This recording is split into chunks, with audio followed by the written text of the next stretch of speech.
ఇది ప్రజల తిరుగుబాటు. నిన్ను పుట్టించిన దేవుళ్ళ కూడా కాదు కాబట్టి జాగ్రత్తగా మనం హెచ్చరిస్తున్నా.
చిన్న కేసు పెడతారు కానీ మన మీద దాడి చేసి మన పిల్లల్ని కొట్టి మన పిల్లల్ని పోలీస్ స్టేషన్ ఎత్తపెట్టి పోలీసుల ముందు కూడా చాలా ఎమ్మెల్యే కొడుతుంటే ప్రశ్నించలేని స్థితిలో ఈ పోలీసులు కానీ ఈ వ్యవస్థ ఉందంటున్నాను. నాకు ఓటేయమని నేను అడుగుతున్నందుకు కడుపు మండి వాళ్ళు నన్ను ఇన్ని మాటలు మాట్లాడతారా? నన్ను ఎందుకు మాట్లాడారా? నీకు 2 కాళ్ళు ఉన్నాయి, నీకు కారు ఉంది, నువ్వు నడుచుకుంటూ పో, ప్రతి ఒక్క ప్రజలింటికి పోయి మాకొక ఎజెండా ఉంది, మాకొక ఫార్మేట్ ఉంది, మా సారు సూపర్ 6 అని చెప్పి ఈ కడపను మార్చుకోవాలంటే ఓటు ఎవరికి వేయాలా? మన ఓటు ఎవరికి వేయాలా?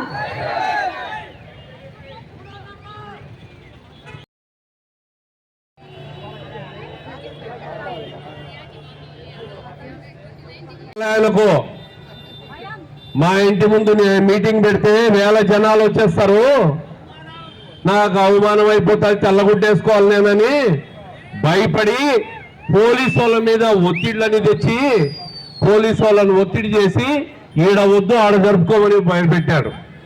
ఈరోజు వాళ్ళకి అధికారం ఉంది కదా అని పోలీసు వాళ్ళు వాళ్ళ మాట విన్నారు. 10 రోజుల తర్వాత పోలీసు వాళ్ళు మళ్ళీ మన మాట వింటారు. అప్పుడు ఏమవుతుంది? అప్పుడు పెట్టుకోలేమా మీటింగు? కాదయా, ఈ రోడ్లన్నీ వెడల్పు చేస్తూ ఉన్నారు, మంచిది.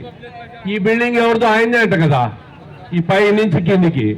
దీనికి మున్సిపాలిటీ వాళ్ళు ఎట్లా అప్రూవల్ ఇస్తారు? ఇన్ని అంతస్తులకు ఎట్లా ఇస్తారు? దీనికి ఈరోజు డబ్బు తీసుకున్నామా? డబ్బు ఈరోజు మున్సిపాలిటీలో సామాన్యుడు ఇల్లు కట్టుకోవాలంటే వేల రూపాయలు లంచాలు ఇవ్వాలి. అక్రమ కట్టడాలు కట్టుకోకూడదు, ఈయన మాత్రం కట్టుకోవచ్చు అక్కడ కట్టడం. నేను ఛాలెంజ్ చేసి చెప్తా ఉన్నా మున్సిపాలిటీ వాళ్లకు, ఈ ఎమ్మెల్యేకి, ఈ బిల్డింగ్ సక్రమమా? ఇది సక్రమం కాదని నేను నిరూపిస్తా. దీన్ని సక్రమం అని వాళ్ళు నిరూపించగలుగుతారా అని చెప్పి నేను క్వశ్చన్ వేస్తా ఉన్నా. ఇది కాదు, ఇది సక్రమం కాదు, ఇది అక్రమ కట్టడం, దీనికి పర్మిషన్ రాదు. అట్లాంటిది వీళ్ళకి ఇస్తారు, వీళ్ళు వేసుకోవచ్చు, సామాన్యుడు వేసుకోకూడదు. సామాన్యుడు లంచాలు ఇవ్వాలనా? ఏమైనా ఈ కాలువల పరిస్థితి 10 సంవత్సరాల నుంచి ఉన్నారు కాలువలు, దాంట్లో దోమలు, మహిళల ఇళ్లలోకి దోమలు వచ్చి జ్వరాలు వస్తుండాయి, ఆసుపత్రికి పోవాలా, డబ్బులు వేల కోట్లు ఖర్చు పెట్టాలా, ఇవన్నీ కూడా నాశనం కావాలా. ఈ ఏరియా అంతా మైనారిటీ సోదరులు ఉన్నారు కదా, నేను ఒక్కటే అడుగుతా ఉన్నా మైనారిటీ సోదరులందరినీ, ఇక్కడి నుంచి ఎంత దూరంలో ఉంది మీ యాకూబ్ షా మసీదు? 5 నిమిషాల్లో పోతాం. ఆ మసీదు పగలగొడతా ఉంటే మీరందరూ పోయి నిరసన తెలుపుతా ఉంటే యువకులు 40 మంది మీద పోలీసులతో పెట్టి కేసులు పెట్టిస్తారు. మిమ్మల్ని ఏమన్నా కాపాడినాడా ఆయన? మీ వర్గాలను ఏమన్నా కాపాడినాడా?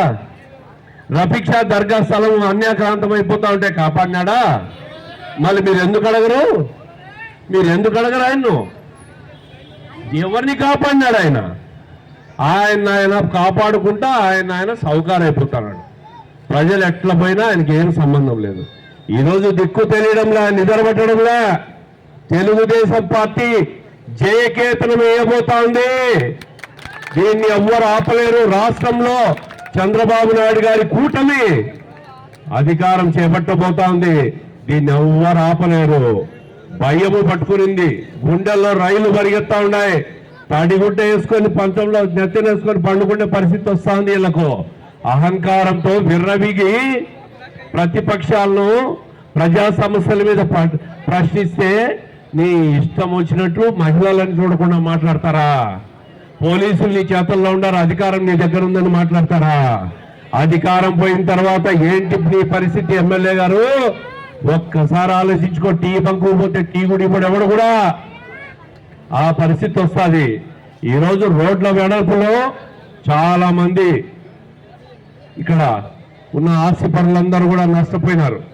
వాళ్ళకందరికీ కూడా ప్రభుత్వం వచ్చిన తర్వాత చట్టపరంగా న్యాయం చేసేది తప్పకుండా చేస్తాం. అదేవిధంగా చెత్త డ్రైనేజ్ వ్యవస్థ అస్తవ్యస్తంగా ఉంది. వాటినన్నింటినీ డ్రైనేజ్ వ్యవస్థను సరిచేస్తాం. నేను ఒకటే అడుగుతున్నా, 5 సంవత్సరాల నుంచి నీ దగ్గర అధికారం ఉంది కదా, 5 సంవత్సరాల కిందటి డ్రైనేజ్ వ్యవస్థ ఎందుకు చేయలేదు మీరు? ఎన్నికలు వస్తున్నాయని షో చేసేదానికి అని చెప్పి నేను అడుగుతా ఉన్నా. 1 సంవత్సరం రోజులు ఈ పనులు చేస్తే ఇక్కడున్న అంగళ్ళోళ్ళు, వ్యాపారస్తులు, వీళ్ళకందరికీ వ్యాపారాలు జరగకుండా ఈ జియావుద్దీన్ ఇంట్లో పోలీసులతో దాడి చేపిస్తారు గాంజాని ఇంట్లో పెట్టి. అంటే తెలుగుదేశం పార్టీలో పనిచేస్తే నీకు వ్యతిరేకమా? ముస్లిం సోదరుడు, యువకుడు, వీళ్ళ మీద కేసులు పెట్టిస్తారా? వీళ్ళను గాంజా పెట్టి తప్పుడు కేసులు, అక్రమ కేసులు, దాంతో ఎవరైనా భయపడతారా? ఇట్లా కేసులు 190 చూసాం. ఊహ తెలిసినప్పటి నుంచి రాజకీయాలు చేసిన వాళ్ళం, రాజకీయాలు చూసిన వాళ్ళం, ఇట్లా మంత్రి పదవులు అన్ని అనుభవించిన వాళ్ళం. ఇవన్నీ మాకు ఒక లెక్క కాదు. నేను కడప జిల్లాలో 2014లో ఈ జగన్మోహన్ రెడ్డి సోదరుడి మీద ఎంపీగా పోటీ చేస్తోంది. జగన్మోహన్ రెడ్డి పార్టీకి వ్యతిరేకంగా జిల్లాలో 10 సంవత్సరాల నుంచి పార్టీ అధ్యక్షునిగా పార్టీని మోస్తున్న వాడిని. ఈ చిన్న చిన్న గిప్పిటీలకు నేను భయపడేవాడిని. నా మనుషుల్ని వీళ్ళని భయపడిస్తారా? వీళ్ళందుకే చెప్తున్నా, మీరందరూ వాళ్ళ టైం అయిపోయింది. డిప్యూటీలు అందరూ ఇంట్లోకి పోతారు, ఎవడు భయపడేవాడు లేడు. ఈరోజు వాలంటీర్లను అడ్డం పెట్టి బెదిరిస్తా ఉన్నారు. మాకు ఓటు వేయకపోతే మీ సంక్షేమ కార్యక్రమాలు తీసేస్తామని. అమ్మా, నేను ఇప్పుడు చెప్తా ఉండా, రాబోయేది తెలుగుదేశం ప్రభుత్వం. ఈ వాలంటీర్ల భయాలకు ఎవరు భయపడద్దు. మీరు మీ సంక్షేమ కార్యక్రమాలు ఇంటింటికి తెచ్చి మీకు ఇచ్చే బాధ్యత మాది. వాలంటీర్లకు కూడా ఒకటే చెప్తా ఉండా, మీరు అధికార పార్టీ ప్రభుత్వం దగ్గర డబ్బులు తీసుకొని అధికార పార్టీ తొత్తులుగా పనిచేస్తే కొంతమంది వాలంటీర్లకు వార్నింగ్ ఇస్తా ఉండా, మిమ్మల్ని తొలగించి మీ మీద క్రిమినల్ కేసులు బుక్ చేస్తాం. మళ్ళా కొత్త వాలంటీర్లు తెలుగుదేశం పార్టీ వచ్చిన తర్వాత పెట్టి ఆ వాలంటీర్లతో ఇంటింటికి తెలుగుదేశం పార్టీ సంక్షేమ కార్యక్రమాలు అందజేస్తామని చెప్పి మీకు అందరికీ కూడా తెలియజేస్తా ఉండా. వాలంటీర్లకు భయపడద్దండి. చెప్పండి, ఇళ్ళకు వస్తే మీరు మీ ప్రభుత్వ విధులు నిర్వహించండి, రాజకీయాల్లోకి రావద్దని చెప్పండి వాలంటీర్లకు. అందుకే మంచి వాలంటీర్లు ఎవరైనా ఉంటే వాళ్ళకు 10,000 రూపాయలు జీతం ఇస్తామని చెప్పి కూడా చంద్రబాబు నాయుడు గారు చెప్పారు. బీసీ, ఎస్సీ, ఎస్టీ మైనారిటీలకు అందరికీ కూడా 50 ఏళ్ళు దాటిన వాళ్ళకందరికీ కూడా 4,000 రూపాయలు పెన్షన్ ఇవ్వబోతా ఉన్నాం. 60 ఏళ్ళు దాటిన ప్రతి వృద్ధులకు 4,000 రూపాయలు పెన్షన్ ఇవ్వబోతా ఉన్నాం. అదేవిధంగా అమ్మఒడి కింద ఇంట్లో ఎంతమంది పిల్లలు ఉంటే అంతమందికి 15,000 రూపాయలు ప్రతి పిల్లోడికి చదువుకునే దానికి ఇవ్వబోతా ఉన్నాం. ప్రతి మహిళ 18 సంవత్సరాలు నిండిన మహిళకు 1,500 రూపాయలు నెలకు చంద్రబాబు నాయుడు గారు ఇవ్వబోతా ఉన్నారు. చంద్రన బీమా తెస్తాం, అట్లాగే అన్నా క్యాంటీన్ ఓపెన్ చేస్తాం, రంజాన్ తోఫా తెస్తాం, సంక్రాంతి కానుకలు ఇస్తాం, క్రిస్మస్ కు కానుకలు ఇస్తాం. ఈ ప్రభుత్వం వచ్చిన తర్వాత రంజాన్ తోఫా లేదు, అన్నా క్యాంటీన్లు లేవు, సంక్రాంతికి కానుకలు లేవు, క్రిస్మస్ కు కానుకలు లేవు. సంపద సృష్టిస్తాడు చంద్రబాబు నాయుడు గారు. పేద ప్రజలకు సంతోషాన్ని ఇచ్చే నాయకుడు ఆయన. 75 సంవత్సరాల వయసులో ఈ రోజు రాష్ట్రం కోసం పనిచేస్తున్నాడంటే మీరందరూ కూడా మొన్న ఆయన వచ్చినప్పుడు 7 రోజుల సర్కిల్లో మీకు అందరికీ కూడా కడప నగరాన్ని ఏ విధంగా తీర్చిదిద్దుతాడో మన అభ్యర్థి మాధవి గారు అడిగినప్పుడు ఇచ్చిన హామీలన్నీ కూడా నెరవేరుస్తానని చెప్పినాడు చంద్రబాబు నాయుడు గారు. షాదీ తోఫా ఇస్తామన్నారు, విదేశీ విద్య ఇస్తామన్నారు, ఇస్లామిక్ బ్యాంక్ పెడతామని చెప్పినారు. అన్ని రకాలుగా కూడా ప్రజలకు ముఖ్యంగా ముస్లిం మైనారిటీ వర్గాలకు అన్ని రకాలుగా కూడా అభివృద్ధి చేస్తాం, వాళ్ళ అభ్యున్నతికి పాటుపడతామని చెప్పిన నాయకుడు చంద్రబాబు నాయుడు గారు. మిమ్మల్ని అందరినీ ఒకటే కోరుతున్నా, మార్పుకు నాంది పలకండి, కడపలో మార్పు తీసుకురండి, కడపలో మార్పు మార్చండి. కడప కోసం కడప ప్రజలు వాళ్ళను వాళ్ళే కాపాడుకోవాల్సిన పరిస్థితి వచ్చింది. ఈరోజు ఎక్కడ చూసిన అరాచకం, గూండాగిరి, భూ కబ్జాలు, మట్టి కొండలను కొట్టి మట్టిని కూడా పిండి చేసి అమ్ముకుంటున్న పరిస్థితులు చూస్తా ఉన్నాం. తెలుగుదేశం ప్రభుత్వం వస్తే అవినీతి కడప నగరంలో లేకుండా చేస్తాం. మున్సిపాలిటీలో ఏ సామాన్యుడు ప్లాన్ అప్లై చేసినా రూపాయి లంచం లేకుండా ప్లాన్ అప్రూవ్ చేయించే బాధ్యత మాది. నేను ఒకటే చెప్తున్నా, నేను గడ్డివాము కాడ కుక్కను, లంచం తిన నేను లంచం తీసుకోను. ఇది ముమ్మాటికి దీన్ని ఇంప్లిమెంట్ చేస్తా. అవినీతికి తావు లేకుండా చేస్తాం.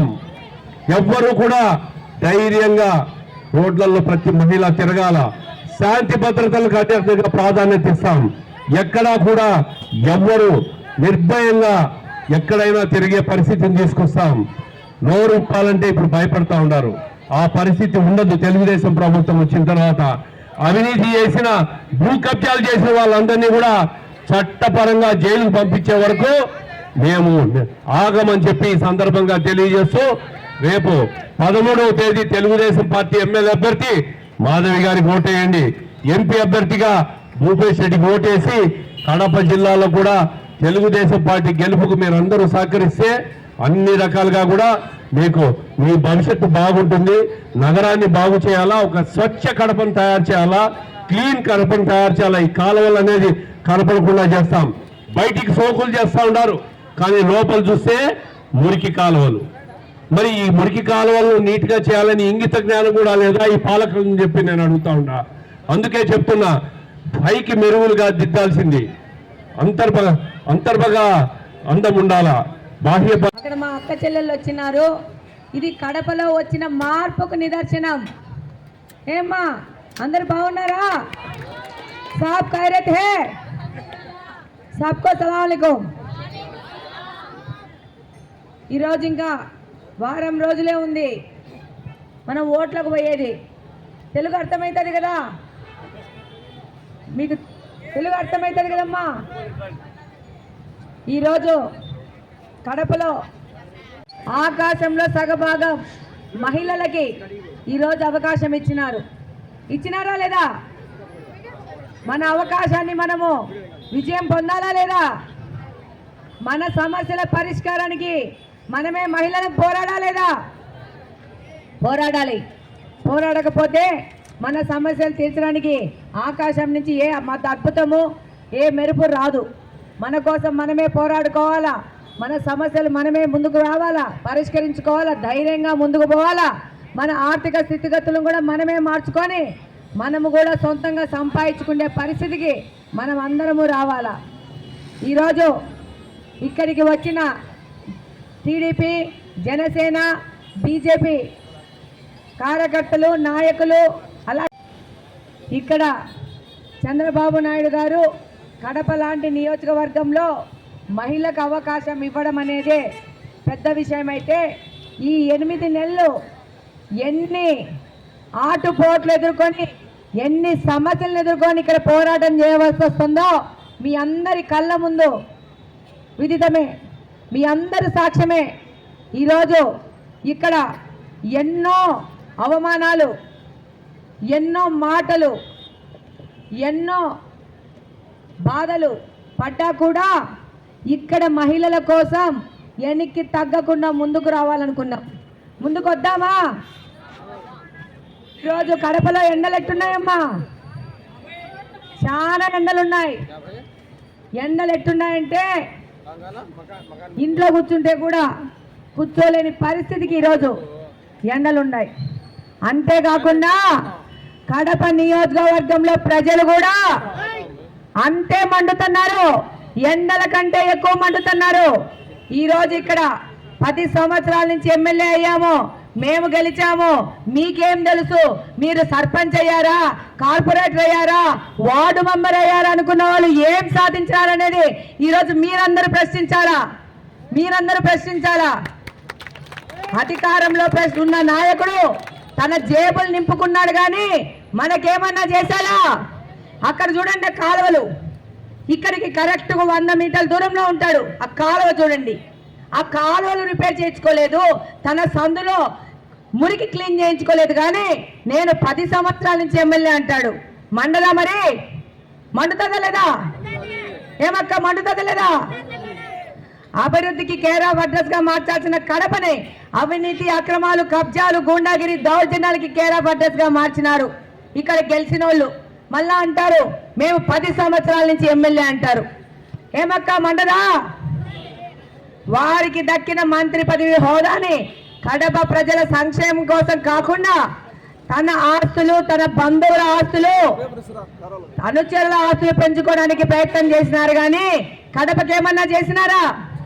ఈ సందులో మొత్తం రోడ్ వైడనింగ్ పేరు చెప్పి ఎంతో మంది ఆస్తులను కొట్టేసినారు.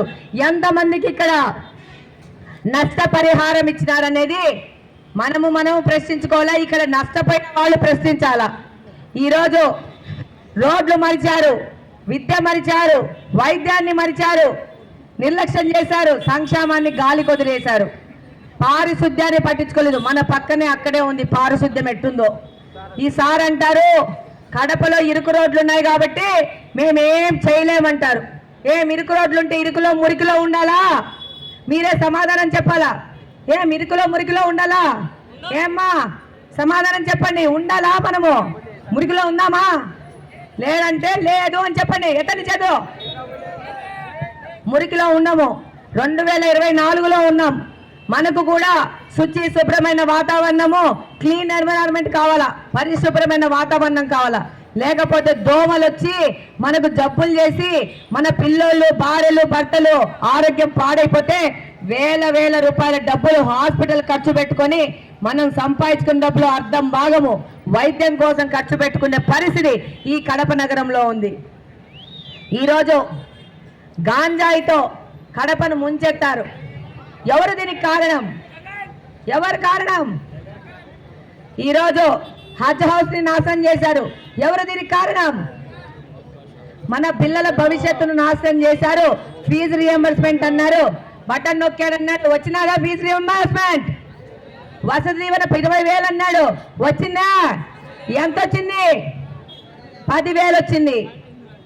అది 2 సార్లు నొక్కితే ఒకసారి వస్తుంది, ఒకసారి రాదు. అలాగనే గాంజా పెడ్లర్స్ ని అరెస్ట్ చేస్తే అర్ధ గంటలో వాళ్ళను వదిలించుకొని పోతారు మన నాయకులు, మన పెత్తందారులు. ఈరోజు ఎంతో మంది తల్లులు వాళ్ళ పిల్లలు గాంజాకు అలవాటు పడిపోతే బాధపడుతున్నారు, ఎంతనో అవస్థలు పడతా ఉన్నారు. ఈరోజు మొన్ననే 2 నెలల క్రితము మోచంపేట దగ్గర గాంజా, అది పెద్ద సహాయం కాదు, నిరుద్యోగ భృతి ఇస్తే వాళ్ళు పరీక్షలకు పోవడానికి కానీ ఇంటర్వ్యూలకు వేరే ఊర్లకు పోవాలంటే బస్సు ఛార్జీల కోసం ఒక 3,000 రూపాయలు ఇస్తే అమ్మా నాన్న మీద డిపెండ్ అవ్వకుండా ఉంటారన్న ఒక ఉద్దేశంతో ఇస్తే నన్ను గంగిరెద్దు అంటారు.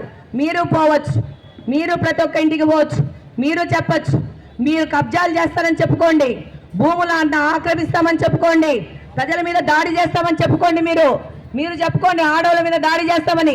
మీకు ఒక ఫార్మెట్ ఉంది కదా, రాష్ట్రం మొత్తము వైసీపీ నాయకులకంతా ఒక ఫార్మెట్ ఉంది కదా, మేము వాళ్ళందరము మీరందరూ భూమి కబ్జాలు చేస్తామని చెప్పుకోండి. మేమేమన్నా కాదంటున్నామా? మీకేమన్నా చైన్లు కట్టామా, తాళ్ళు కట్టామా, ఇంట్లో ఏమన్నా అరెస్ట్ చేసి పెట్టామా? ఏం చేయలేదే.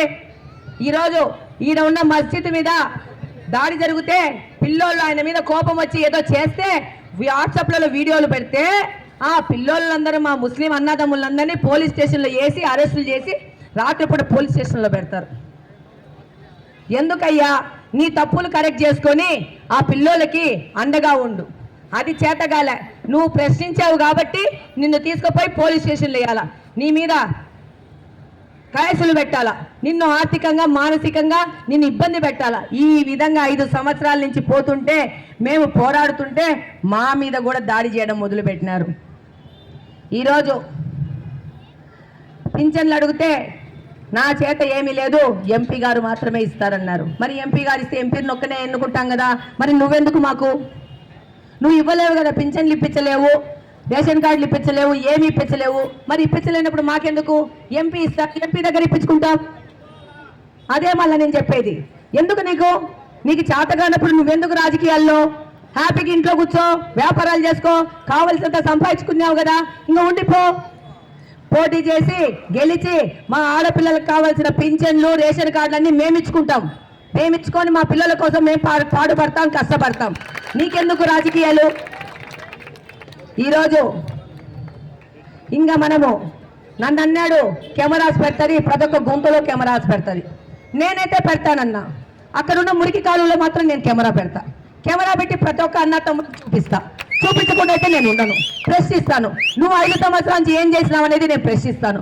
ప్రశ్నిస్తే ఆమె దగ్గర డబ్బులు దండిగా ఉన్నాయి కాబట్టి కెమెరాలు పెడుతుంది, ఆమె దగ్గర సోషల్ మీడియాలో చాలా డబ్బులు ఉంది కాబట్టి ప్రకటిస్తుందని.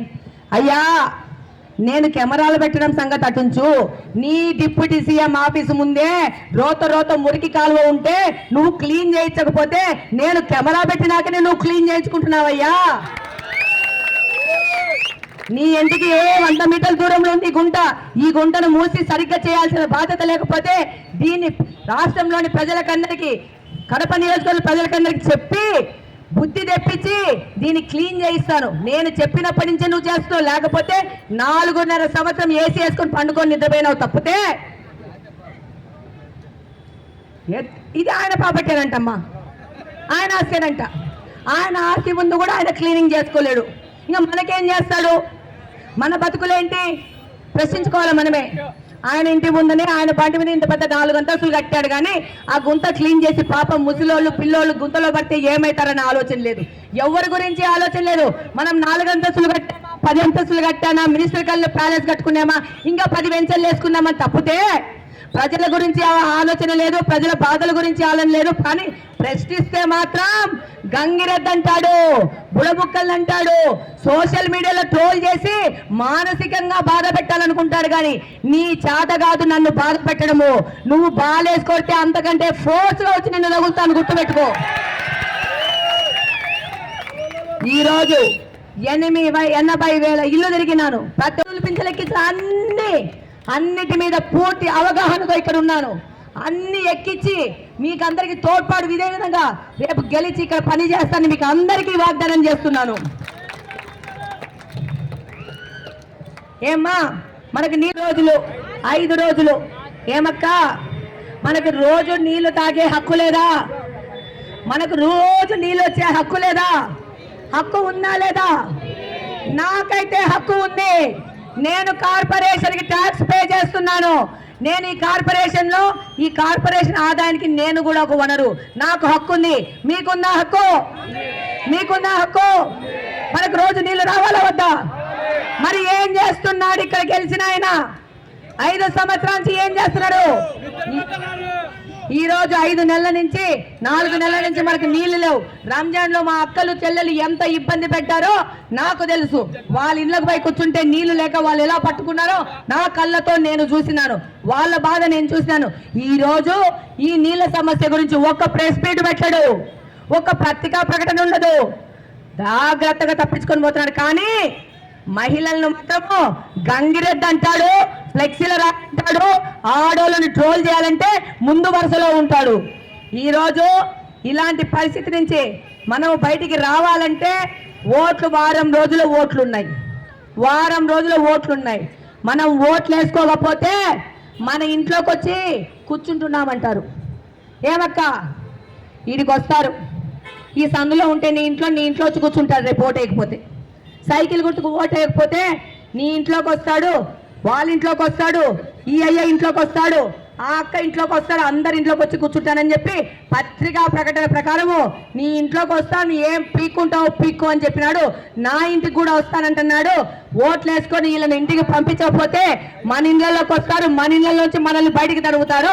కడపను కబ్జా చేసుకొని కడపను వాళ్ళ యొక్క రాజ్యం అనుకుంటున్నారు.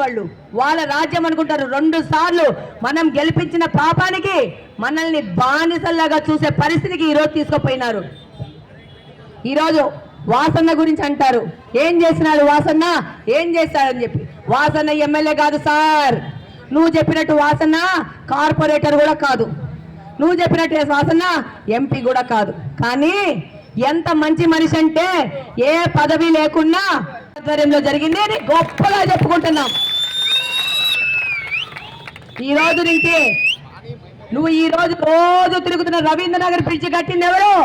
ఈ వాసన్ననే కట్టాడు 3 నెలల్లో. ఈడ బీకేఎం 7 రోడ్స్ లో బీకేఎం స్ట్రీట్ లో, ఇక్కడే వైవి స్ట్రీట్ లో సీసీ రోడ్ ఇచ్చింది ఈ వాసన్ననే. ఆడ 7 రోడ్స్ దగ్గర మస్జిద్ ముందు రోడ్ వేసింది ఈ వాసన్ననే. ఇక్కడ కడపలో ఎన్నో సీసీ రోడ్లు వేసినాడు ఈ వాసన. తన సొంత డబ్బులు పెట్టుకొని ఈడున్న కెమెరాలు పెట్టింది వాసన్ననే. 4500 పైసలకు సీఎం రిలీఫ్ ఫండ్ ఇచ్చినాడు ఈ వాసనే. మరి నువ్వెన్ని ఇచ్చినావు 5 సంవత్సరాలు? ఎమ్మెల్యేవి, డిప్యూటీ సీఎంవి, మీ ఆయన ముఖ్యమంత్రి, అంతా మీ ఆధ్వర్యంలో ఉంది రాష్ట్రం. మరి నువ్వెంతమంది ఇచ్చినావు లెక్క చెప్పొచ్చు కదా. 8 నెలల నుంచి అడుగుతున్నాను. ఏ రోజన్నా నేను 100 ఇచ్చి అర్థం నాకని డీల్ చేసుకున్నాడు కాబట్టి ఏ సీఎం రిలీఫ్ ఫండ్ గురించి మాట్లాడే ధైర్యం లేదు వీళ్ళకి. ఈరోజు కడపలో మీరు నన్ను గెలిపిస్తే ఈ మురికి కాలువలు కంప్లీట్గా నిర్మూలన చేసి మీకు శుభ్రమైన వాతావరణం కల్పిస్తానని మాటిస్తున్నాను. అలాగనే రోడ్లు ఎక్కడెక్కడ రోడ్ల పరిస్థితి అధ్వానంగా ఉంటే ఆ రోడ్లని సరిచేసి మీకు సరైన రోడ్డు వ్యవస్థ కల్పిస్తానని మీ అందరికీ మాటిస్తున్నాను. అలాగనే రిమ్స్ హాస్పిటల్ ఈరోజు పోతే రిమ్స్ హాస్పిటల్లో అడ్మిషన్ తీసుకునే పరిస్థితి లేదు. అడ్మిషన్ తీసుకుంటే పండుకోవడానికి బెడ్లు లేవు. సరే బండ మీద పడుకున్నామంటే సలైన్ ఎక్కించడానికి స్టాండులు లేవు. మనము కడ్డీలకేసి కిటికీ చువ్వలకేసుకొని తాళ్ళు కట్టుకొని సలైన్ ఎక్కించుకునే పరిస్థితి. అట్లాంటి హాస్పిటల్ ఉండాలా కడప నగరంలో? నిన్ననే మా నాయకుడు చంద్రబాబు నాయుడు గారు చెప్పినారు, అంతర్జాతీయ హోదాలో రిమ్స్ హాస్పిటల్ డెవలప్ చేయడమే కాకుండా ఓల్డ్ రిమ్స్ లో ఒక చిన్న పిహెచ్సి ఎమర్జెన్సీ కేసుల కోసం నిర్మించి మీకందరికీ అంకితం చేస్తాడని మా నాయకుడు నారా చంద్రబాబు నాయుడు గారు చెప్పినారు. అలాగనే మేము ఒకటే అడిగినాం, ఏమన్నా అనంతపురంలో కియా వచ్చింది, మా కడపలో కూడా పరిశ్రమలు కావాలా, మా యువత ఎంతో మంది ఉన్నారు, వీళ్ళకు కూడా ఉద్యోగాలు కావాలా అంటే మాకు కూడా ఒక పెద్ద అంతర్జాతీయ ఫ్యాక్టరీనో పరిశ్రమనో మాకు కూడా కావాలని నిన్న వస్తే 7 రోడ్ల జంక్షన్లో మేము అడిగినాం. దానికి చెప్పారు, మీకు కూడా ఏదో ఒక పరిశ్రమ తీసుకొచ్చి కడపను అభివృద్ధి చేసేది మా బాధ్యతని నారా చంద్రబాబు నాయుడు గారు మీ అందరి సమక్షంలో చెప్పారు. ఆ విధంగా పనిచేసే బాధ్యత మాదని మీకు ఈ సందర్భంగా తెలియజేసుకుంటున్నాను. వాలంటీర్లను పెట్టుకున్నారు. మన దగ్గర నుంచే 100 రూపాయలు చెత్తకు కలెక్ట్ చేసి వాళ్ళకి జీతాలు ఇచ్చినారు 5 సంవత్సరాల నుంచి. అంతేనా? 100 ఇచ్చినామా? 50 మంది ఇళ్లలో కలెక్ట్ చేసుకుని వాలంటీర్లకి జీతాలు ఇచ్చినారు. 5 సంవత్సరాలు అవ్వలకు తాతలకు పెన్షన్లు ఇచ్చినారు, ఇళ్లలో దూరినారు, బెదిరించినారు. కొంతమంది మంచోళ్ళు ఉన్నారు, మంచిగా కూడా చూసుకున్నారు. నేను అందరినీ ఈరోజు వాలంటీర్ని కోడ్ వచ్చింది కాబట్టి తీసేసినారు. ఆయన అంటాడు, వైసీపీ నాయకుడు జగన్మోహన్ రెడ్డి గారు, వాలంటీర్లు అంతా మా కార్యకర్తలు అంటారు. మరి మీ కార్యకర్తలు అయితే మీ ఇంటి నుంచి జీతం ఇచ్చుకోవచ్చు కదన్నా, మా దగ్గర నుంచి చెత్త పన్ను వసూలు చేసి వాళ్ళకెందుకు జీతం ఇచ్చినావని నేను ప్రశ్నిస్తున్నా. మనం ఇస్తే వాళ్ళ కార్యకర్తలు అంటారు. ప్రభుత్వం తరపున జీతం ఇచ్చి నా కార్యకర్తలు అంటారు. మరి నీ కార్యకర్తలు చేసుకొని మా 50 ఇళ్ళకి ఒక వాలంటీర్లు పెట్టాలంటే నీ పార్టీ నుంచి, నీ పార్టీలో వచ్చే ఆదాయం నుంచి, లేకపోతే మీ పేపర్ నుంచి, మీ సిమెంట్ ఫ్యాక్టరీ నుంచి మీరు జీతాలు ఇచ్చుకోండి. మా నుంచి ఎందుకు ఇచ్చినారు 100 రూపాయలు? మేమెందుకు ఇవ్వాలి వాలంటీర్లకు జీతాలు? ప్రశ్నిస్తున్నాం, మీరందరూ కూడా ప్రశ్నించాలా. ప్రశ్నించకపోతే మన నిల్లుల్లో కూర్చొని మన నిల్లలో మనల్ని కట్టేస్తారు. గుర్తుపెట్టుకోండి. ఈరోజు అవ్వలకు తాతలకి ఎలక్షన్ కోడ్ వల్ల వాలంటీర్లని ఎలక్షన్ కోడ్ వల్ల పని చేయకూడదంటే ఆ పాపం మన మీద అంటగడుతున్నారు. మన మీద కాదమ్మా, పాపం అంటగట్టాల్సింది ఈ వైసీపీ నాయకుల మీద. ఈరోజు మేము ఉద్యోగాలు ఇచ్చినాం కాబట్టి మీరు రాజీనామా చేయాలంటున్నారు. నువ్వు ఉద్యోగం ఇస్తే నువ్వు జీతం ఇచ్చినావా? ఈరోజు కార్పొరేటర్లు ప్రశ్నిస్తున్నాను. కార్పొరేటర్లు అందరూ వాలంటీర్లు రాజీనామా చేయమని బెదిరిస్తున్నారని మాకు ఒక వార్త వచ్చింది. వాళ్ళు ఇస్తున్నారా జీతాలు? కార్పొరేటర్లు జీతాలు ఇచ్చుకోండి, ఎప్పుడు కావాలంటే పనిలోంచి తీసేసుకోండి, ఎప్పుడు కావాలంటే పనిలో పెట్టుకోండి. జీతాలు ఇచ్చింది మనము. ఎలా రాజీనామా చేయమని అడుగుతారు వాలంటీర్? కాబట్టే వాళ్ళని రిజైన్ చేయించేసి ఇళ్లలో కూర్చోబెట్టినారు. వాళ్ళ కింద పాంప్లెట్లు పంపించుకుంటా ఈరోజు తిప్పుకుంటున్నారు. ఈరోజు రాజకీయంగా ప్రచారం చేసుకోవాలంటే వీళ్ళకి వెనక జనాలు లేరు. అందుకని వాలంటీర్లు రిజైన్ చేయించుకొని వాళ్ళు లేకపోతే తిరిగే పరిస్థితి లేదు. వైసీపీ నాయకులకి వాలంటీర్లు లేకపోతే తిరిగే పరిస్థితి లేదు. కాబట్టి మీరందరూ ఈసారి వారం రోజుల్లో ఎలక్షన్స్ ఉన్నాయి. మన కడప కోసం, మన కడప నగర భవిష్యత్తు కోసం మీరు సైకిల్ గుర్తుకు ఓటేయాలా. ఇలా మా మామగారు రాజగోపాల్ రెడ్డి గారు 60 సంవత్సరాల నుంచి కడపకు సేవ చేశారు, ప్రజాసేవ చేశారు. బాధితులకి, సరైన వాళ్ళకి వాళ్ళకి ఉద్యోగాలు అవకాశాలు ఇచ్చుకుంటా, ఆర్థికంగా ఉన్న వాళ్ళకి సాయం చేసుకుంటా ఉన్నారు. 3 सेकंड दबा दो, ऐसा लाइट आएगा, बीप साउंड आएगा, आने तक खत्म होने तक पैर के आ जाओ और उसमें साइकिल का निशान के ऊपर दबाना. 3 नंबर है, 3 सेकंड ऐसा लाइट आएगा, 3 सेकंड दबाना. सब लोग याद रखो, 3 नंबर साइकिल के निशान के ऊपर, 3 नंबर के ऊपर ऐसा दबाए तो लाइट आ जाएगा.